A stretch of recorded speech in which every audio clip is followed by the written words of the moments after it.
بسم الله الرحمن الرحيم السلام عليكم ورحمة الله وبركاته داوداش أي dhegeystayaasha qiimaha iyo qadarinta mudan ee daafaha dunida inagala socda waxaana maanta barnaamij gaar ah idinkaga soo diyaarinaynaa xarunta ugu weyn ee wakaalada biyaha deegaanada Kismaayo xaruntan waxa ay ku taalaa tuulada Yontoy waana halka laga qorsheeyay in magaalada biyaheeda oo nadiif ah laga abaabulo lagana hirgeliyo mashruucan ayay khubarada iyo dadka mas'uuliyiinta ka ahba sheegayaan in la soo gabagabeyn doono bisha 6aad ee sanadkan aynu ku jirno ee 2026 taasoo u suurtagelinayso magaalada Kismaayo in ay hesho biyo nadiif ah oo caafimaad qaba oo sidoo kalena ka jaban qiimaha ay hadda dadka magaalada ku qaataan xog dhameystiran iyo wareysiyo kala duwan ayaan wakaaladan oo halka ah biyaha ay ka heli doonto magaalada Kismaayo idinkaga soo diyaarin doona anigoo ah Cabdullaahi Shiinana waa idin la socodsiinaya biyuhu waa asaaska nolosha iyo jiritaanka bini'aadamka xoolaha xayawaanada dhulka iyo sidoo kale dhirta la'aantoodna aysan noolaa karin dowladda Jubbaland oo ka duuleyso ahmiyadda baaxadda weyn ee ay biyuhu u leeyihiin bulshadeeda ayay waxa ay taabagelisay mashruucan muhiimadda weyn u leh bulshada iyadoo la qorsheynayo in ka badan 13 milyan oo litir oo si maalinle ah biyo nadiif ah oo tayadoodu sareyso badqabka bulshadana laga fikiray la gaarsiiyo guud ahaan magaalada Kismaayo iyo deegaanada ku xeeran haddaba si aan u helno warbixin dhameystiran oo ku saabsan mashruucan muhiimadda weyn u leh bulshada reer Jubbaland iyo reer Kismaayo ayaan waxaan wax ka weydiinay mid ka mid ah mas'uuliyiinta shirkadda ku howlan dhismaha waxaan weydiinay in uu warbixin dhameystiran misna dheelitiran inaga siiyo inaga iyo guud ahaan bulshada ina daawanayso waxaana hadaladiisa ka mid ahaa aad baa u mahadsantihiin booqashadiina TV waxaan ku soo dhaweynaynaa xarunta Yontoy hoos timaada wasaaradda biyaha iyo wakaalada biyaha ee Jubbaland ee Jewel loo yaqaano waxaan joognaa xarunta biyaha lagu sifeynayay waxaan wadnaa dhamaystirkii mashruucan oo ilaa 3 qaybood soo maray qaybtiisii ugu dambeysay waxaan joognaa meesha biyaha sifeynaysay Yontoy xaruntan oo dhan waxa loogu talagalay magaalada Kismaayo si biyo la'aanta taagan iyo biyo nadiif ah loogu heli lahaa oo macaan oo fresh ah oo webiga oo la bedelayo oo loo bedelayo dhoobada iyo waxa laga bedelayo laga saarayo kadibna biyahaasi loogu dirayo magaalada xarunta sifeynaysan joognaa waxa kala soo booqateen ama soo booqan doontaan leenkii biyaha ay marayeen tubooyinkii qaaday dhuumihii oo magaalada Goobweyn maraya waxaan jecelnahay insha Allah biyahan inay wax ka bedelaan nolosha Kismaayo biyahani waxa lagu helay taageero caalami ah bangiga African Development iyo IOM ayaa iska kaashaday wasaaradda biyahana fulinteeda lahayd shirkadda dhismaha anigoo ka socda Xasan Cabdi Xasan Astur Conlock ayaa qaaday qaybtii ugu dambeysay ee dhameystirka waxaan jecelnahay insha Allah June meesha lagu gaaro biyaha inaan wada tijaabino mashruucan oo aad u ballaaran oo wasaaradda biyaha hoos yimaado Jubbaland inay muddo yar aan ku dhameystirno 6 bilood kadibna aan rabno in looga faa'iideeyo magaalada aad baa u mahadsantihiin booqashadiina mid ka mid ah mas'uuliyiinta wakaalada biyaha Jubbaland ayaan isaguna waxaan wax ka weydiinay habka iyo sida ay u taabagelinayaan mashruuca maadaama iyagu ay mas'uul ka yihiin waxaana hadaladiisa ka mid ahaa magacaygu waa Cabdinaasir Cabdi Cali ka socdo wakaalada biyaha Jubbaland Water Agency mashruucan hadda muddo 3 sano uu socdaa waa mashruuc aad u weyn waxa nagala qayb qaadanayay African Development Bank iyo isheeg hay'adda IOM wasaaradda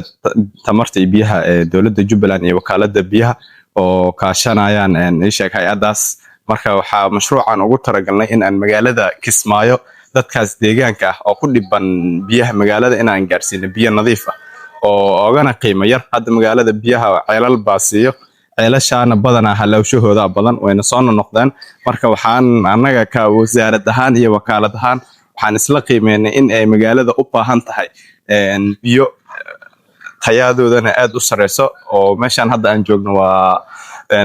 filterka meesha controlku ahaa oo biyaha lagu kala dejinayay 30 kilomitir oo magaalada u jira waxaan meeshan fog aan ku dooranay waxa waayo inta kala qaamqaam iyo wixii ka sokeeyo Goobweyn inay biyahooda dhanan yihiin oo biyihii wabigii biyihii badda meesha iskaga darsamayeen meeshan injineero qoro oo ah baa soo sahmiyay magaalada 30 kilomitir u jirta biyaheeda inay macaan yihiin baa ogaanay sidaa awgeed baan magaalada biyaha ku gaarsiinaynaa waxaan rajaynaynaa muddo 6 bilood in magaalada ay helaan biyo nadiif oo tayo leh waxa aad iyo aad ugu mahadcelinayaa madaxweynaha dowladda Jubbaland Axmed Maxamed Islaam iyo madaxweyne ku-xigeenka Maxamuud Sayid Aadan wasiirka wasaaradda biyaha Axmed Xuseen Baraki iyo maareeyaha wakaaladda biyaha Jubbaland iyo ishaag agaasimaha wasaaradda biyaha Axmed Cusmaan Siyax oo runtii kaalin aad iyo aad u muuqata ka qaatay in shaqadan ay dardar gasho oo la hirgeliyo. haddana shaqadii aad baa loo dedejiyey. waxaan rajaynaynaa wixii loo gaaro bishan 6 inaan magaalada biyo nadiif oo tayo sareeya la gaarsiino. ka wakaalad ahaan waxaan rabnaa insha Allah in aan la soconno wax walba oo biyahaas ku saabsan oo magaaladaas qaabka ay ku gaari lahayd. mid ka mid ah howlwadeennada shisheeye ee ku howlan hirgelinta mashruucan muhiimka u ah bulshada ayaan weydiinay. ka ugu horreysa ma noo sheegi kartaa magacaada iyo hawsha aad ka qabato iyo halka aad ka soo jeedo? My name is Engineer Kevin Shikuku Brown. I'm a Kenyan. I'm now working with the Astur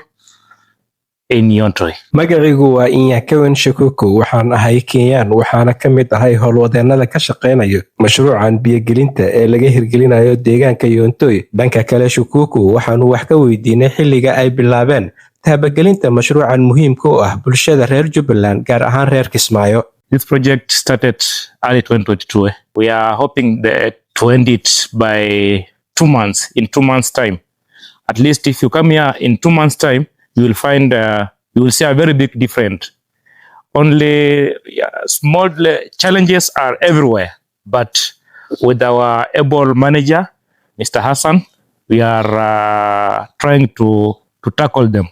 accordingly. mashruucan waxa uu soo bilowday horaantii 2022 waxa uuna joogaa meel gabagaba ah. waxaan rajaynaynaa in aan ku soo gabagabayno 2 bilood ee soo socota. waxaa jiri kara caqabado yar oo ina wajihi kara, ha yeeshee waxaan ku kalsoonahay hoggaankeena Mr. Xasan oo aan rajaynayo in uu caqabadahaasi yahay qofkii naga samata bixi lahay haddii ayna soo wajahaan. sidoo kale Inyakawen Shikuku ayaanu weydiinay, marka aan ka eegno dhanka badqabka bulshada ma isleedahay biyahan dhanka dhanka caafimaadka iyo tayaduba waa kuwa aad u sareeya oo la jaan qaadi kara biyaha caalamka laga isticmaalo? This water is too much. This is a lot of water.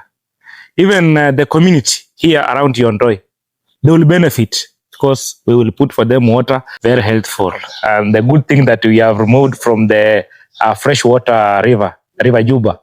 and now we clean it, then it goes straight to safe for human consumption. Safe. halkan waxaa lagu kaydi doonaa biyo aad u fara badan, waana biyo laysku halay karo tayadooda dhanka caafimaadka ah. bulshada ku nool Yontoyna waxa ay noqon doonaan kuwa ugu horeeya ee ka faa'iideysta biyahan caafimaadka qabo. waxaa nasiib wanaag ah in aan biyahan ka soo saarno iyaga oo fresh ah webiga Juba, halkaana aan ku nadiifino, dabadeedna aan dadka u fasaxno. waxaana ku xaqiijinayaa in ay biyahan yihiin kuwa dhanka caafimaadka la isku halay kara 100% oo biyo nadiif ah. sidoo kale mid ka mid ah injineerada muhiimka ama lafdhabarka u ah hirgelinta mashruucan ayaan waxaan wax ka weydiinay habka iyo sida uu mashruucan u shaqeynayo una hirgalayo. waxaana isaguna hadaladiisa ka mid ahaa, webiga Juba wuxuu u jiraa 500 mitir meesha biyaha lagu safeynaya. channel baa lagu soo leexinaya. channelkaas waxay ku soo dhacayaan maxaa la jirahaan dhulka ka hooseeya ilaa 5 mitir bar. marka kadib waa laga soo pamgareynaya tuuba ilaa iyo 500 iyo 0.5 meters ama 500 mm yaa soo qaadayso. meesha biyaha lagu sifeeyay keenaysa oo haamankii weynaa ku diyaarsan yihiin. meeshaas daawooyin baa lagu daray. daawooyinka waxay kala dejinayaan dhoobadii.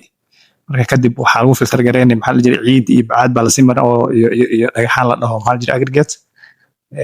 marka kadib waxay ku sii dhacaysaa haantii maxaa la jiray storage-ka ama clear water tank la dhahaa. haantaas waxaa lagu darayaa korkeeda chlorine taasoo lagu talagalay in lagu dilo jeermiska. waxaa la jiray filter kadib jeermis lagu dilo. kabacdina waxaa la jiray waxaa la pamgareynayaa 29 kilomitir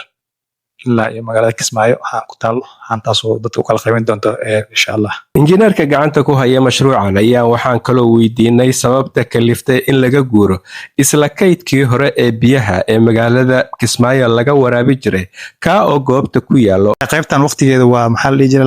laba siba maxaa la jiray lagu guuray. mid hore waxaa weeye waxaa la dhisay waqti hore muddo ku dhawaad 700 la dhisay si aan xogta ku helnay. midda labaad waagas galada way yareed yaa soo saari kara maalinkii way yartahay. hatta hadii la dhaho la dayactiro yaa maalinkii uu safeyn karo way yartahay. kaas ilaa iyo 300 uu maalinkii safeyn karo biyo oo u dhigmata ilaa iyo 13 milyan iyo badal litir. marka midda kale oo ayadana meesha ku jirto waxaa weeyo ma garan karno marka kastoo cabaar uu yaalay systemkan qualitygiisa iyo maxaa la jiray intuu sii joogi karo lama garan karo marka waxaa noo fiicnaatay oo noo fududaatay inay ku cusub la dhiso sidii insha Allah ilaa iyo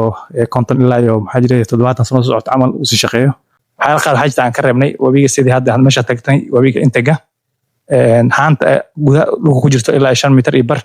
waa system koraan ka reebnay waa shaqeynaysaa ayadoo isticmaalaynaa guriga la dhigayo bambooyinka isagana waxaan ka reebnay guriga system kor ka haray marka system kor labadaas ma hadda ka isticmaalay waxaan kale waa isticmaalaynay waxaan sidoo kale wax ka weydiinay mashruucan ahmiyadda baaxadda weyn u leh reer Jubbaland iyo reer Kismaayaba mid ka mid ah injineerada muhiimka ah ka oo sharaxaad waafi ah in naga siinayo habka uu ku hirgalayo mashruucan. bismillaahi raxmaani raxiim hawsha meel fiican maraysa haddii la yiraahdo haddaan ka hadlo qaybta webiga biyihii webiga marka hore challenge bay marka hore laakiin hadda way fududaatay kanaalkii biyaha webiga ka soo qaaday waa la hagaajiyay inta hadda kaliya waxa weeye screenkii oo biyaha ka celin lahaa mataqaanaa wasaqda iyo xaaskii xiraayada soo galaysa in screenkii meesha lagu xiro oo gaabiyoonkii webiga uu fatahaa webiga uu go'aa badu go'aa gaabiyoonkii ka celin lahaa webiga noqdo iyo kanaalkii webiga loo hagaajiyay inuu halaabo oo 550 mitir kiibiga ayaa hadda lagu xiraya haddii la yiraahdo oo inuu area webiga la meeyana ku yimaado kanaalka ka halaabay boonkii biyaha ka soo qaaday lahaa webiga waa tiyaa laba baan weeye oo midkii waa yahay 15 horsepower yahay 15 horsepower yahay oo biyaha geynaya marka steely wellka treatment plantiga waxba kama harin afar filter baa diyaar ah sedimentationka waa diyaar meeshii qaybtii ku dar lahayd chemical dosingka iyo floculationka biyaha saa wareejin lahaa iyo meeshii biyaha ku digi lahaayeen intan waa diyaar baaladii soo qaadi lahaa trafficna waa in sawirka soo qaatay maamulna la soo hagaajiyay filtrationka waa diyaar air blowgii urka iyo isbeelka iyo biyaha hagaajin lahaana tubooyinkiisa waa ku xiran yihiin insha Allah bulshada Kismaayo biyaha waxaan halkaas ku soo gunaanadaynaa barnaamijkeennii gaarka ahaa ee ku saabsan horumarka bulshada waxaana ugu hambaleynaynaa reer Kismaayo iyo reer Jubbaland mashruucan qiimaha badan ee ay ku hirgelinayaan biyo nadiif ah oo tayo leh halkan waa Somali Voice in Norway ama codka Soomaaliyeed ee Norway oo aad alaaba uga barateen barnaamijyo tayo leh oo lagu dhisayo garaadka qofka qoyska iyo qaranka waxaan idinla socodsiinayaa aniga oo ah Cabdullaahi Sheene.